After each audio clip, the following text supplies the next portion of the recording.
கீரை சாப்பிடாதவங்க இந்த மாதிரியான சுவையில் கீரையை செஞ்சு கொடுத்து பாருங்கள். கீரை விரும்பி சாப்பிடுவாங்க. இதுக்கு நான் தண்டு கீரை அல்லது முளைக்கீரை எடுத்துக்கலாம். நீங்கள் பொன்னாங்கண்ணி கீரையில் கூட இந்த மாதிரி செஞ்சுக்கலாம். நான் குக்கரில் தான் செய்ய போகிறேன்.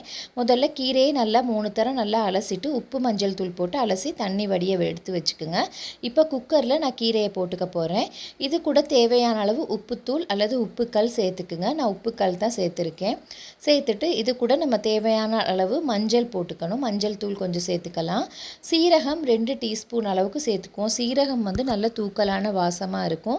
பச்சை மிளகாய் தேவைன்னா நீங்கள் 2 போட்டுக்கலாம். பச்சை மிளகாய் வேணான்னு நினைக்கிறவங்க மிளகுத்தூள் போட்டுக்கலாம். நான் மிளகுத்தூள் தான் போட்டிருந்தேன்.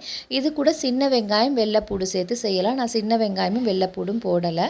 இதை போட்டுட்டு இது கூட நம்ம சிறுபருப்பு, நான் சிறுபருப்பு சேர்த்துருக்கிறேன். நீங்கள் பாசிப்பருப்பு, மைசூர் பருப்பு அல்லது கடலைப்பருப்பு எந்த வகையான பருப்புலையும் செஞ்சு பாருங்கள். துவரம் பருப்பில் நான் செஞ்சதில்லை. இந்த பருப்பில் தான் நான் செஞ்சுருக்கேன். ரொம்ப டேஸ்டியாக இருக்கும்.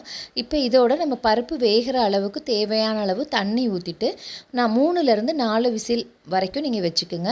அப்படியே பாத்திரமாக இருந்தால் ஒரு 15லேருந்து ஒரு 20 நிமிஷம் மாதிரி நீங்கள் வச்சிங்கன்னா வெந்துடும். சில பருப்பு கொஞ்சம் வேக லேட் ஆகும். ஸோ அந்த நேரத்தில் நீங்கள் ஒரு 30 நிமிடங்கள் மாதிரி வச்சுக்கோங்க.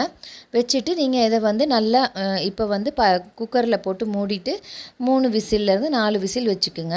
நான் இதை நல்லா வெந்ததுக்கு பிறகு தாளிக்க போகிறேன். அதுக்கு நான் ஒரு சின்ன மண் பாத்திரம் எடுத்துருக்கிறேன். இதில் தேவையான அளவு எண்ணெய் ஊற்றிட்டு கடுகு கொஞ்சம் போட்டுக்குங்க. போட்டுட்டு நான் காய்ந்த மிளகாய் போட்டிருக்கேன். உங்களுக்கு தேவைன்னா நீங்கள் காய்ந்த மிளகாய் போட்டுக்குங்க. அப்போ அது ஒரு வாசனையாக இருக்கும். கருவேப்பிலும் கொஞ்சம் சேர்த்துக்கலாம் தேவைன்னா. நான் கருவேப்பில் போடலை. காஞ்ச மிளகாய் இந்த மாதிரி நம்ம நல்லா எண்ணெயில் வதக்கிடலாம். வதங்கினதுக்கு பிறகு கீரை அப்படியே நல்லா வெந்து வந்திருக்கும். குக்கரை திறந்து பார்த்திங்கன்னா அதை அப்படியே நம்ம இந்த பாத்திரத்துக்கு மாற்றிடலாம். மாற்றிட்டு இதை நம்ம நல்லா மிக்ஸ் பண்ணி விட்டுக்குவோம். மிக்ஸ் பண்ணி விட்டுட்டு தேங்காய் பால் நம்ம கட்டி பால் எடுத்து வச்சுக்கலாம். பாருங்கள், இந்த மாதிரி மிக்ஸ் பண்ணி நீங்கள் இந்த ஸ்டேஜில் உப்பு கொஞ்சம் பார்த்துக்குங்க. உப்பு பத்தாட்டி உப்பு கொஞ்சம் சேர்த்துக்கலாம். மிளகு வேணுன்னா நீங்கள் மிளகுத்தூளும் கொஞ்சம் சேர்த்துக்கலாம், காரமாக வேணும்னு நினச்சிங்கன்னா. இப்போ பாருங்கள், கீரை நல்லா வெந்திருக்கு. நம்ம இதில் கட்டி பால் கொஞ்சம் ஊற்றிக்கலாம். நீங்கள் 2ஆம் பால் ஊற்றிட்டு கட்டிப்பாலும் ஊற்றலாம். நான் டைரெக்டாக கட்டிப்பால் மட்டும் ஊற்றிட்டு நல்லா மிக்ஸ் பண்ணி விட்டுட்டு நல்லா கொஞ்சம் கொதிக்க வச்சுட்டு இறக்குனா சுவையான கீரை குழம்பு ரெடி ஆகிரும்.